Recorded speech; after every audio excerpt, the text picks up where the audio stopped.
Hello beautiful creative friends, it's Belinda and I'm so happy to be back with a new video to share with you today. For this one I am diving into an older kit. This is a Hip Kit Club kit from January 2021 and it's documenting a couple of photos where I'm sharing a story about trying to find ways to make my creative processes, my memory keeping practices, to make them work around family life. As you can see, I'm working in a traveler's notebook spread.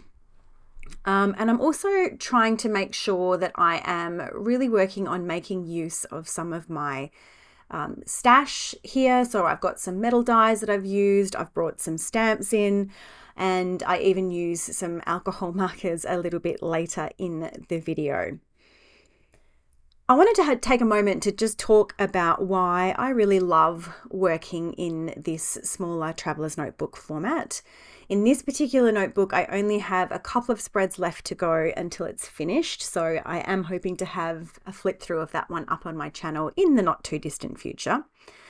But a few of the things that I really love is that the smaller format means I can complete spreads in this notebook a lot faster. And there's something really satisfying about that for my productivity loving brain.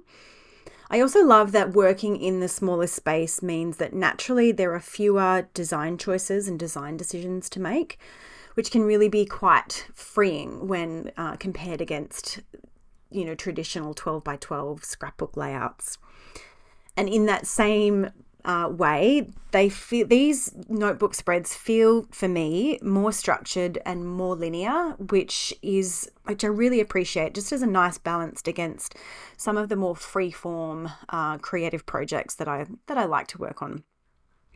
I also really find myself gravitating towards using more stamps when I'm working in a traveler's notebook, and that makes me really happy given the ridiculous amount of stamps that I have in my stash. Honestly, it's pretty insane. And there's just something that I really like about this format for the fact that it lends itself really perfectly to telling more of my own personal stories. So sometimes they are intimate, sometimes they are amusing, sometimes they are insightful, sometimes they are reflective. Sometimes it's just sharing a quote that I found that's really resonated, really resonated with me, but it's just a little snapshot of some of the things that I really love about traveler's notebooks. And if you are someone that loves working in traveler's notebooks, I'd love for you to go ahead and let me know in the comments what you love about this format. So as I mentioned earlier, for this one, I really wanted to try and make use of my stash and some of my supplies that I have. So I've talked about using an older hip kit for this particular spread. So it's nice to make use of that there. It's really pretty. It's, it's a really soft, pretty aesthetic. But I also wanted to make use of things like punches and metal dies. These kinds of things can be a really big investment for us. Particularly here in Australia, the expense of purchasing punches and metal dies is quite high when you factor in things like shipping costs. So I'm always looking for ways to get more use out of them. And on this one, I've used a metal tag die. You could see that it didn't really work. The size of the actual metal tag die didn't really work for this spread. So I did play around with positioning that so that it didn't run all the way through my die cutting machine. So I got a partial cut on that tag. I also used some alphabet dies to make my title here, and to give them a little bit of dimension, I cut them from that minty colored pattern paper. I also cut a couple of extras from a plain white cardstock, and then I layered them up just to give them a little bit more dimension and stability. And I did the same for the little geotag with a heart that you can see sitting in my dish just over to the right there. And while I've been talking, you've just seen me, one of my little tricks for lining up things like titles is to use my mat to lay them out, pop a piece of washi tape over the top, and then use that as a guide to get them positioned onto the spread or wherever they need to be. Now, moving on to some stamping here, I'm using a stamp set from Elle's Studio. And you can see that behind my cardstock, I've got a piece of black. It's a high density foam sheet. I got that from a local store called Clark Rubber. It came in a much larger sheet and I've cut it down into smaller pieces. When I'm stamping by hand or stamping without the use of a stamp platform like I am here, I find that having that foam sheet behind it, it's just a little bit of give in it, which really helps to get a really nice clean stamping impression on the first go when compared to stamping against a really hard surface. Because the stamps that we're using, they are a little bit pliable, having a bit of give underneath your cardstock really helps with getting a really nice stamp coming out of that. The other thing that you're seeing me do here is I'd picked out a couple of different ink colors. I wasn't sure which one was going to work best, and I tested those out over on the right hand side of that piece of paper first. Now, typically I would give you the advice to leave them to dry for a little while first, particularly with these dye-based inks. They can change color a little bit as they dry.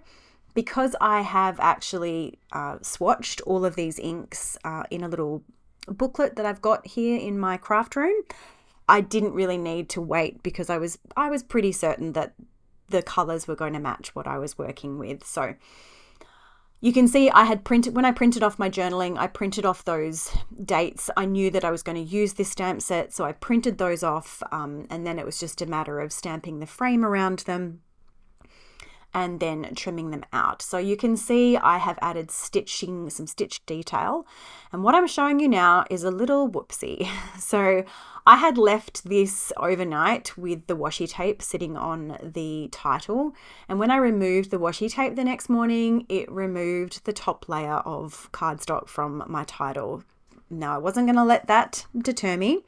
I did have an extra letter here that I had cut out just as an alternative title option. I wasn't sure whether making it work was going to fit or if I'd have to make it work. So I grabbed some sticky tape and then intentionally pulled a few spots off the top of that spare letter. And then I've got a couple of different alcohol ink markers there. I've got a Copic marker and an Ohuhu marker. And I painted them onto the spots where the cardstock had come off. And really important with the alcohol ink is to leave it to dry for a little while because they definitely do change color over time. And because I don't have any sample on this particular type of cardstock, I really wasn't sure how the color would change. So I did that, put it off to the side, then worked on cutting out my little date tags. And once I then decided which was the closest color, I'm now coming in. I started off by filling in the spots that had torn off, and then to avoid having it look like I had colored in the spots where the paper had come off, I'm just really roughly going over and over and over each of these letters, just sort of, really roughly with that alcohol marker, and it kind of gives it a little bit of a distressed looking finish in the end. So if you get up close, you can probably still see the spots where I've colored in the whoopsie, but on the whole, it just looks like they're sort of distressed letters. So now we're bringing it all together, bringing everything together. I've got my photos there. Of course, I've matted those onto some white cardstock. Actually, I don't think I did mat these on white cardstock because I am conscious of bulk in my traveler's notebooks. Usually what I will do, because I do like a white border on my photos, is I will leave the white border when I trim the photos down. So I've got the photos, they're onto a patterned paper. I've got my little tag with my journaling there, and then I'm just sort of playing around with a few elements that I'd pulled out, trying to decide where I want some embellishing. I tend to go a little bit simpler in these notebooks, as I mentioned earlier in the video. For me, they feel quite structured, quite linear. So I don't usually go over the top with embellishment clusters. It's for aesthetic reasons as much as it is for practical reasons, because obviously the more embellishment clusters I have, the thicker the page is going to be, the thicker my notebook is going to be. And when you actually see me finally do the flip through of this notebook, you will see how chunky they get, even being mindful of thickness in each of the spreads. So I'm fiddling around a little bit. I knew I wanted to use this was a geotag from a little embellishment die set that I have. And I actually layered it up with some white cardstock and then put a piece of vellum in between the two. So the heart has got a little bit of vellum behind it. I've gone through my stash of like tiny word strip stickers and just pulled out some that I was looking for, some where the phrases matched the theme of the spread, but also where the colors were matching the theme of the spread. So I've got, I don't know, probably between 20 and 30 sheets of different word phrase stickers, and they're just a really nice way to finish off these kind of spreads. I use them a lot in Travel's notebooks. I also use them a lot in my Project Life albums. And to finish off here, I just wanted to bring a little bit of green in onto that left-hand side there. I've got the little white bow, which actually came in the embellishment kit for this particular Hip Kit Club, but because it can be a bit finicky, I've grabbed out some quick dry adhesive here because I just wanted to make sure that it was stuck down really quickly, really easily, and I didn't have to worry too much about it. I'm adding another little phrase sticker over the top of that green banner on the right hand side, and then I will be finishing off with just a couple of little asterisk embellishments which match the ribbon at the top of my tag. So I do hope this video has given you some inspiration, and if you'd like more, you will find plenty of other videos linked on the screen at the end of this video and in the description box below. If you enjoyed this one, a like or a comment would mean so much, and of course you're always welcome to subscribe for more. But I will leave it there for now and say thank you so much for watching, and I hope you have a great day.